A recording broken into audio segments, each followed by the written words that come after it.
Sorrat janë ndërzogjt më inteligjent në botë. Kur një plak filloi të ushqente një sorr vendase, ai ishte i papërgatitur për dhuratën që do t'i sillte. Kjo që ndodhi e përloti plakun e shkret. Arnold Harrison ishte një burr i moshuar që kishte bërë një jetë të mrekullueshme.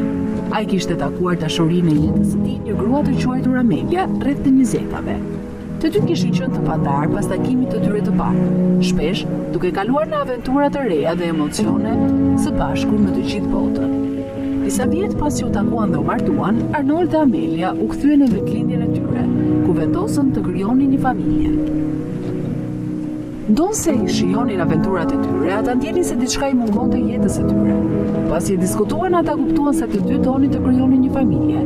Nuk kaloi shumë kohë dhe Amelia mbeti shtatzënë. Të dy prindërit ishin të gëzuar dhe prisnin me padurim kapitullin e ri të jetës së tyre. Ata donin t'i mësonin fëmijëve të tyre gjithçka që mundin për jetën dhe botën dhe t'u tregonin atyre bukurinë e planetit në të cilin kishin lindur. 9 muaj më vonë, pas një shtatzanie të vështirë, Amelia solli në jetë një vajzë të vogël të bukur, e quajtën Happy, për gjithë lumturinë që solli në jetën e tyre. Amelia dhe Arnold u bën prindër të mrekullueshëm dhe rritën vajzën e tyre të ishte po aq aventureske, kurioztare dhe vendosur sa ata. Familja shkonte shpesh në udhëtime në vende të ndryshme, por Happy i donte veçanërisht zogjt. Kudo që shkonin, Happy merrte tulpi dhe librin e shikimit të zogjve për të parë se çfarë mund të gjente. Ajo zbuloi shumë zogj të rrallë, por të preferuarit e saj ishin korpat e zakonshëm dhe shumë inteligjent.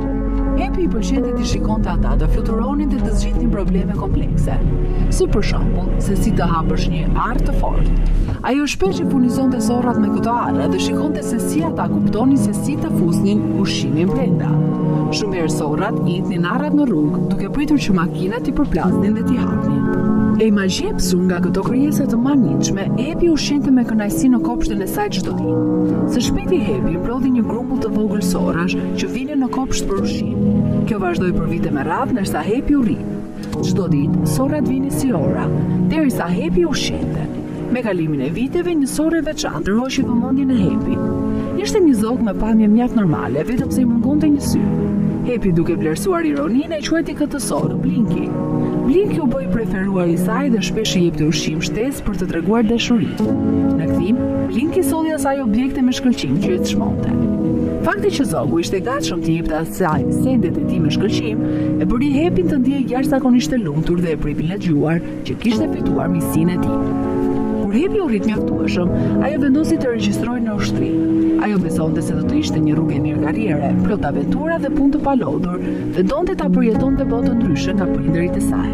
E pasi kishte shumë pak firma në ushtri, ajo donte të bënte dallimin. Arnold dhe Amelia u konfliktuan kur dëgjuan lajmin. Ata ishin të lumtur që Happy po ndiqte ëndrrën e saj, por edhe të shqetësuar sepse ushtria ishte rrezikshme, posaçërisht për një vajzë.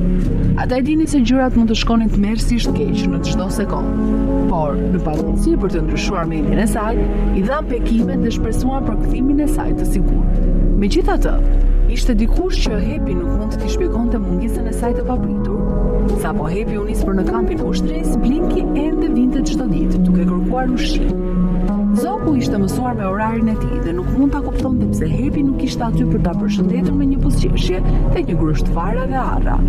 Pas një jave të Blinkyt, duke u kërryer për orë të tëra çdo ditë, Arnold vendosi të merrte masa.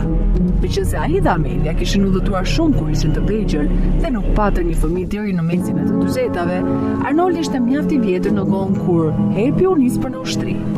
Duke shijuar pensionin e tij, ai vendosi të merrte punën e Happyt për të ushqyer zogjt. Arnold i zgjoi herët çdo mëngjes për të siguruar që kishte shumë fara dhe arra për zogjt. Fillimisht ai e pasi një punë të përditshme për të qetësuar zogjt, por me kalimin e ditëve dhe javëve, Arnold filloi të priste me paturim të shinte se cilët zogjt do të dilnin çdo ditë. Blinky vinte çdo ditë për ushqim, por kur Arnold u përpoq të afrohej, zorra fluturonte. Arnold vuri re se zogu ishte më hezitues rreth se sa me Happyn, por ai ishte i vendosur të fitonte besimin e tij. Në fund të fundit, Blinky ishte gjëja më e afërt që Happy kishte me një kafshë shtëpiake, pasi ajo nuk besonte në mbajtjen e kafshëve të egra në robëri. Me durim dhe ushqime të ndryshme, Arnold arriti të bindë Blinkyn që të hante nga dora e tij. Ai ishte emocionuar nga kjo arritje dhe të dy zhvilluan një lidhje të fortë. Blinku ku bë paqe e rëndësishëm për Arnoldi sa ishte për Happy. Megjithatë, disa javë pasi u krijua amnistia e tyre, Arnold dhe Amelia morën një lajm të tmerrshëm. Happy ishte plagosur në një mision në jashtë vendit. Të pushtuar nga shqetësimi dhe pikëllimi, atyre u dhan pak informacion nga ushtria, vetëm se Happyt i duhej leje për të shëruar. Ndërsa ditët kalonin pa Happy në shtëpi, Arnold u bë gjithnjë më i shqetësuar. Ai u lej me zogj çdo mëngjes duke i ushqyer me bukë. Sjellja e tij e shqetësuar dhe zhytur në mendime ngatëronte Blinkin. Sora ndjeu se diçka nuk shkonte, por nuk e dinte se çfarë. Fillimisht ajo qëndroi për ditë të tëra pa fluturuar dhe pa ngrënë në obor. Arnold mendoi të thërras veterinerin pasi dukej se Sora ishte sëmurë. Por ajo sapo pa burrin e mërzitur që qante, pa pritmas fluturoi duke dashur të gëzonte mifun. Blinki filloi të sillte Arnoldit objekte me shkëlqim, njësoj si kishte bërë me Happy. Një ditë Sora i solli Arnoldit një unaz të vjetër. Kur Arnold pa unazën nuk mund ta besonte. Ishte një nga ato që ai kishte dhënë Happyt kur ajo ishte më e re, mbi shkruar me fjalët, për gjithmonë e dashur dhe e çmuar. Happy e kishte humbur atë në park një ditë, ajo ishte ngatëruar. Si një sorë do ta gjete unazën e vajzës së tij ishte e çuditshme. Duke parë unazën, Arnold nuk mund të mos shpërthente në lodh. Ai ndjeu se dhurata ishte një shenjë nga një qenie më e lartë të Zoti, se gjërat do të ishin mirë dhe se Happy do të kthehej sigurt në shtëpi. Televizioni lokal madje bëri një raportim të kësaj ngjarje të jashtëzakonshme. Madje edhe ekspertë të shpesave kontaktuan familjen për informacione për të studiuar edhe më tej këtë shpesë. Disa vite më vonë, Happy doli nga një aeroplan, duke pak e lodhur me disa gërvishti dhe mafiosje, por pa ndonjë lëndim të madh. Arnold dhe Amelia përqafuan fort vajzën e tyre të lehtësuar që ajo ishte sigurt. Pas përqafimit të tyre, Arnoldi tregoi Happyt unazën që Blinki kishte dhënë. Ai tha asaj se kur kishte frikë nga më e keqja, Sora e kishte siguruar atë se gjithçka do të ishte në rregull. Happy u trondit që unaza ishte gjetur dhe menjëherë vendosi përsëri, duke besuar se ishte një simbol i fatit dhe dashurisë. Ishte mënyra e Blinkit për të treguar se kujdesej për të dhe familjen e saj. Vajza menjëherë vrapoi në obor dhe për pak kohë Sora u shfaq në dorën e saj për plot përballitje nga gëzimi.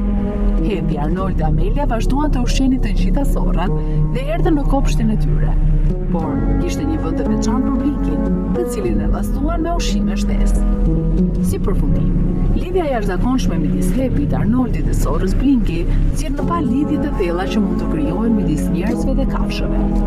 Kjo histori ngrohëse ilustron se si dhe veprimet më të vogla të mirësisë mund të çojnë në marrëdhënie të jashtëzakonshme dhe momente gëzimi të papritura. Përvoja Arnoldit dhe Blinkit gjatë mungesës së Happyt dhe mrekullia me unazën, jo vetëm që mbushi poshllëkun e lënë nga ikja e vajzës së tij, por gjithashtu solli ngushëllim dhe shpresë gjatë një kohë shqetësimi dhe pasigurie. Gjesti me duar i Blinkit për kthimin e unazës së humbur simbolizonte një ndjenjë të thellë mirëkuptimi dhe lidhjeje, duke përforcuar idenë se kafshët mund të luajnë një rol të rëndësishëm në jetën tonë emocionale. Kjo histori na kujton të ruajmë lidhjet që krijojmë me krijesat përreth nesh dhe të gjejmë ngushëllim dhe kuptim në vendet më të papritura. Miq, na tregoni se çfarë mendoni për këtë shpesë. A dini ndonjë ngjarje të ngjashme? Në komentet më poshtë mos harroni të bëni like dhe subscribe për video të tjera më të pabesueshme.